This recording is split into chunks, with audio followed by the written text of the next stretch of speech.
magandang pabastan. Sinusunod na lagi utos ng magulang. Ang damit ay malinis at hindi mayabang.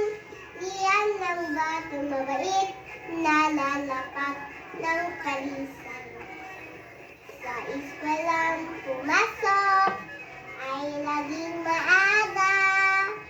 Sa gabi pang matulog ay nagdadasal pa. Ang mabait na bata, ganyan ang ugali. Maging sa lahat ng tao ay magalang lagi. Pangalan ng magulang ay pinakikinggan.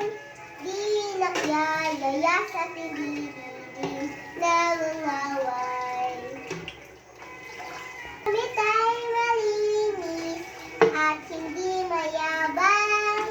Iyan ang batang mabait na lalapat ng balisan.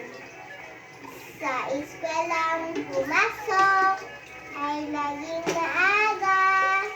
Sa gabi pa'y matulog ay nagdarasal pa.